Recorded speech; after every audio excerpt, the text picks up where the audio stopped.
Earlier this week, the Stella Prize announced their 2024 Longlist. Let's go through the 12 books. I'll let you know my initial thoughts. I haven't read any of the books so far this year, so I'm going to be talking generally about these books, identifying what I am most excited about and commenting on the balance and the themes of the list. Before I do that, I want to briefly go over the prize for people who are not familiar with it or who maybe need a little bit of a refresher of some of the rules. The Stella Prize is named after Miles Franklin, which is something it has in common with Australia's other big book prize, the Miles Franklin Award, Stella being the nickname Miles Franklin went by. I will often call the Stella Prize the Australian Women's Prize, and there is some crossover, but there are also some differences. As an Australian-focused prize, only Australian authors can be nominated. I know the Women's Prize now has a second non-fiction prize, but the Stella Prize mixes non-fiction and fiction into the same prize, also incorporating poetry. A poetry collection was the winner last year, and it's also not uncommon to see things like graphic novels or memoirs on the long list. The other big difference is that the Stella Prize is open to non-binary and trans authors. I know the Women's Prize is not actually closed to these authors, but there has been some confusion about the rules in recent years, and it's still very unclear if the Women's Prize is accommodating or excluding genderqueer people. The Stella Prize, however, is very clear. It's just embracing and including them. Let's go through the books, and we're starting with the author who I think is best known, certainly outside of Australia, and that is Alexis Wright and her new novel Praiseworthy, published by Giramondo. Praiseworthy is an epic set in the north of Australia, told with the richness of language and scale of imagery for which Alexis Wright has become renowned. It is a small town dominated by a haze cloud, which heralds both an ecological catastrophe and a gathering of the ancestors. A crazed visionary seeks out donkeys as a solution to the global climate crisis and the economic dependency of the Australian Aboriginal people.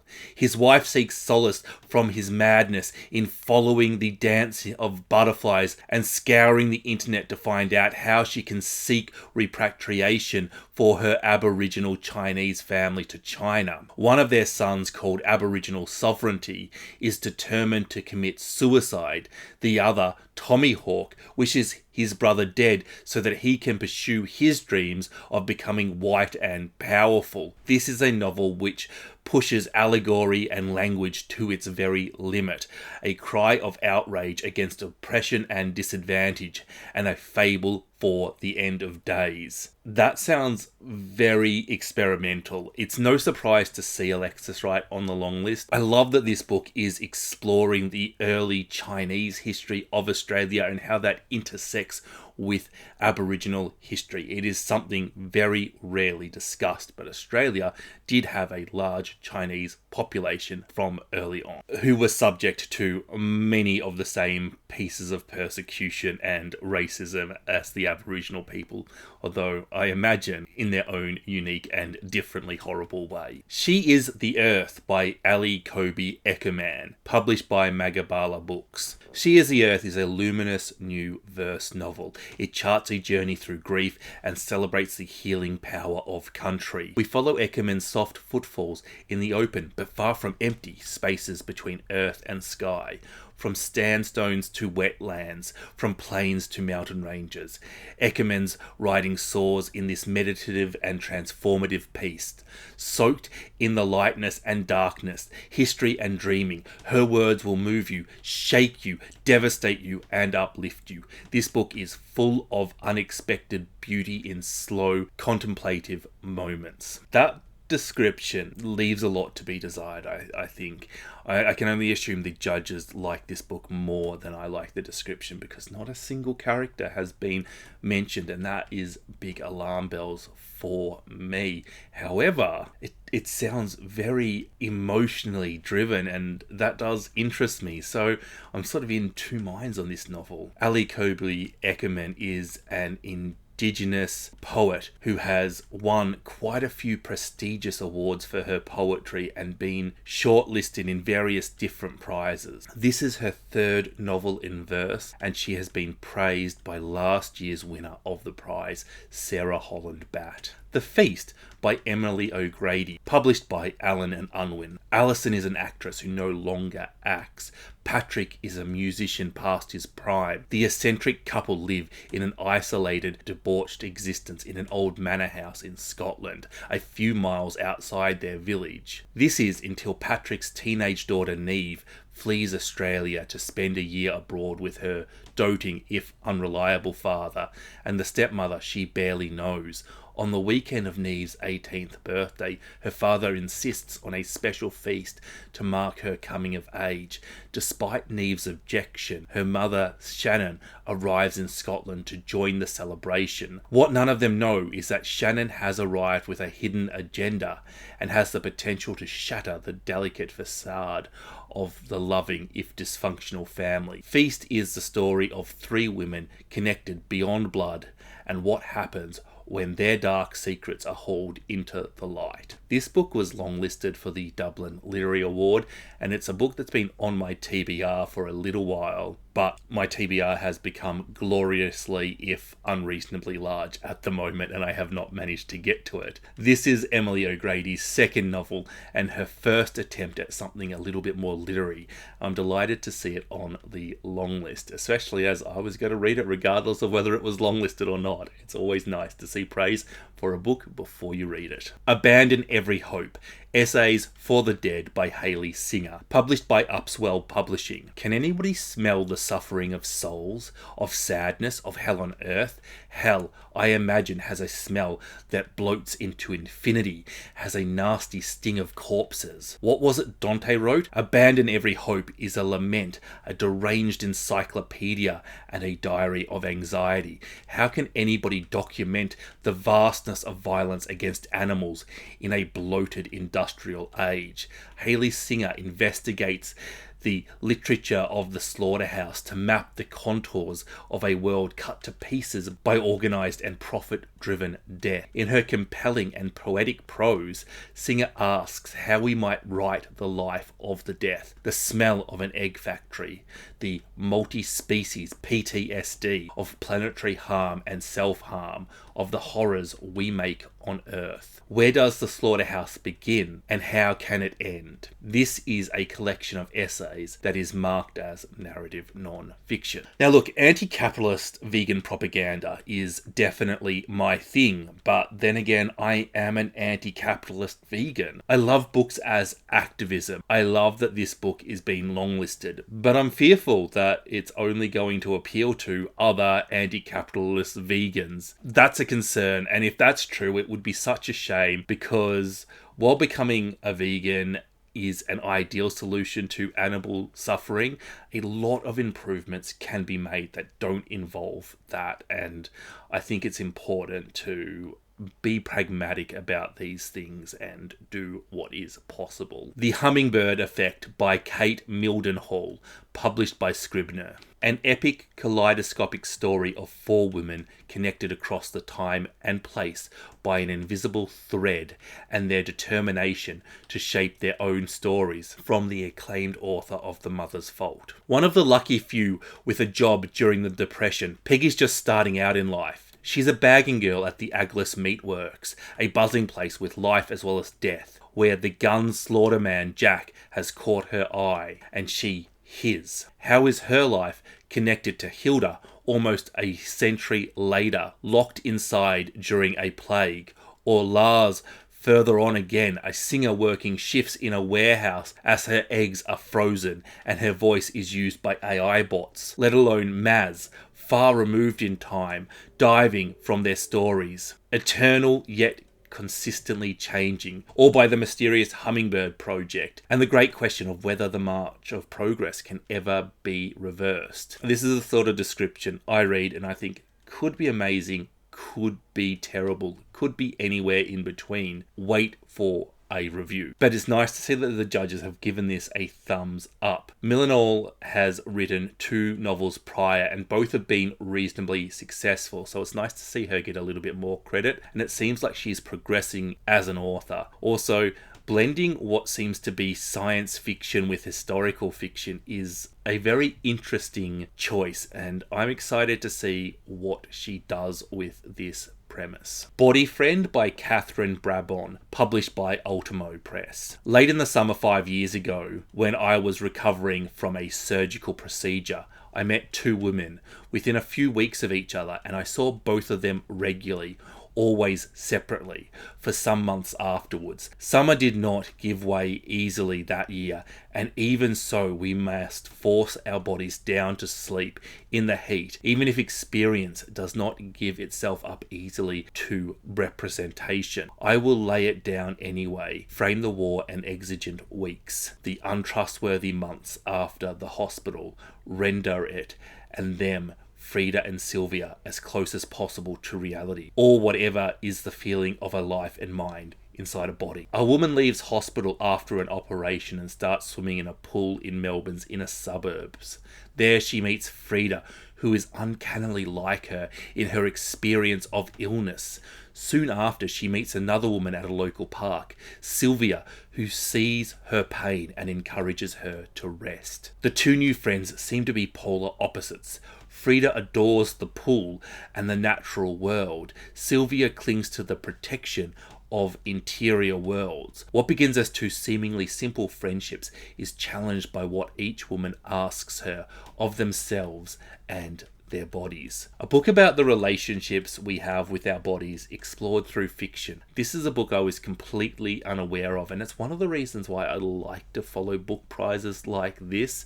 It sounds really interesting, and I'm quite excited that it made the long list and I get to read it now. The Dark Swift Tide by Katia Ariel, published by Gazebo Books. What happens when, in the middle of a happy heterosexual marriage, a woman falls in love with another woman? The Dark Swift Tide is a story of selfhood and desire, of carefully listening to an ungovernable heart. Part memoir, part love letter, The Dark Swift Tide is also a chronicle of life by the sea, journeying between Melbourne's St Kilda and the Black Sea town of Odessa. Katia Ariel introduces us to a lineage of soulful, strident women, of beautifully nuanced men. She invites us into homes and hearts to witness love, loss, joy, motherhood, daughterhood, and the urgent wildness of the body. Curiously enough, this book was praised by the last book on the long list. This is another book that I'm really excited for, and I'm really grateful that the Stella Prize introduced me to this. I think anything that discusses the fluid nature of sexuality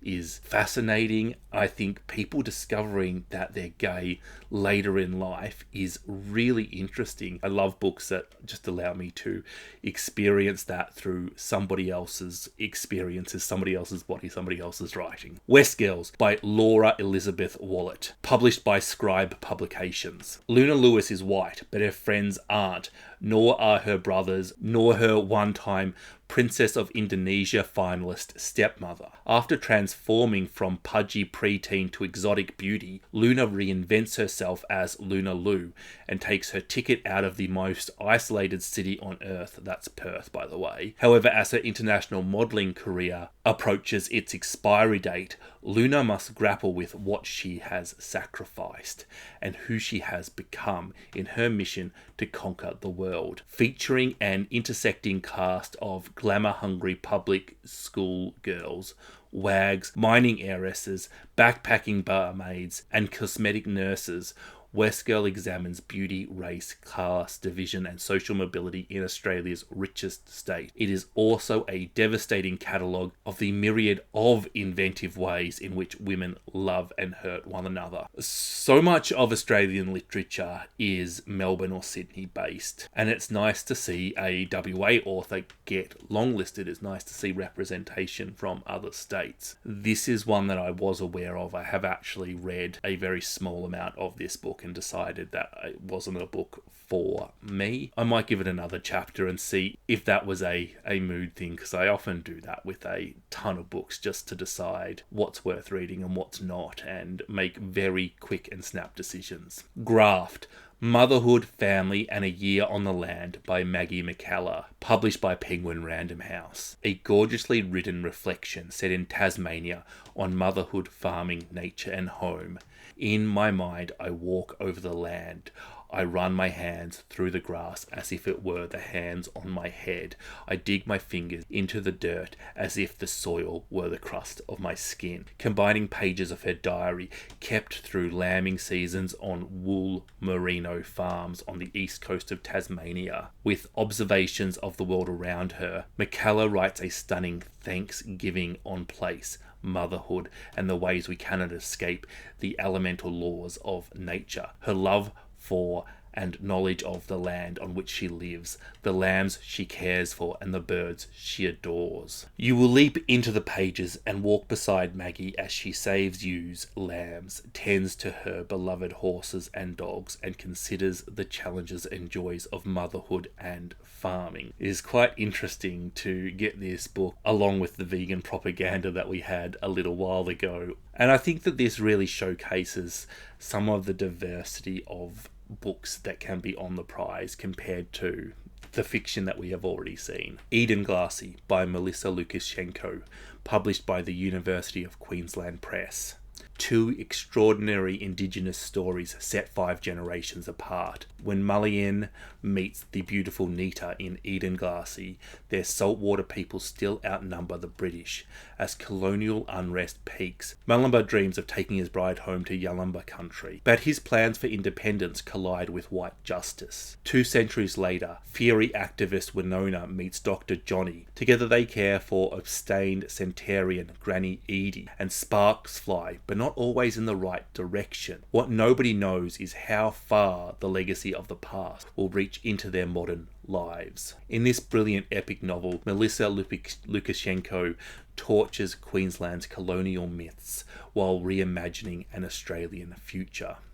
It's not a big surprise to see Lukashenko listed, a previous Miles Franklin winner for her novel Too Much Lip, and one of the best known authors in Australia at the moment. One of the big names on this list. And it sounds like a pretty good novel too. Hospital by Sanya Rushdie, translated from Bengali by Aravinda Singha, published by Giramondo. A strong and courageous novel that deftly tackles psychosis. In Melbourne, Australia, a woman in her late 30s is diagnosed with her 3rd episode of psychosis, amounting to schizophrenia. What follows is a frenzied journey from home to a community house to a hospital and out again. Sanya, the protagonist, finds herself questioning the diagnosis of her sanity or insanity as determined and defined by the medical model, which seems less than convincing to her. Having studied psychology herself, she wonders whether even the diagnosis is correct to some extent. The treatment needs to be different. Sanya tells her story in a deceptively calm first-person voice, using conversation as the primary narrative mode, as she ponders if and when the next psychotic episode will materialize. A debut novel, and I believe this is the first time a translated novel has ever been longlisted.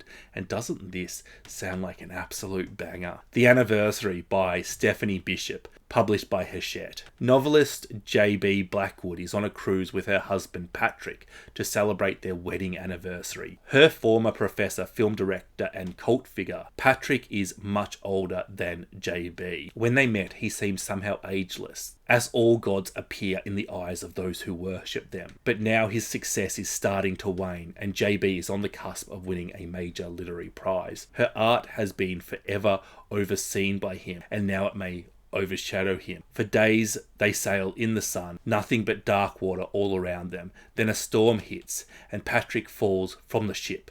JB is left alone as the search for what happens to Patrick and the truth about their marriage begins. I mean, this sounds like a literary thriller. It also gives me vibes of that novel, The Wife. I'm not really sure about this one. I'll probably read a chapter or 2 of it before I make a decision about whether I will read the rest. Now, that's the long list, and there are quite a few big names missing. Why Are We Here by Bryony Doyle, The Conversation by Amanda Lowry, Stoneyard Devotion by Charlotte Wood, and Wifedom by Anna Funder all spring to mind. Now, I never like to criticize a book prize for what is missing from their long list, because the books I think are missing, they're not going to be the same as what other people think are missing, and there's never going to be a long list that isn't missing a title, and if we ever do get one, it'll be the most boring long list we ever get.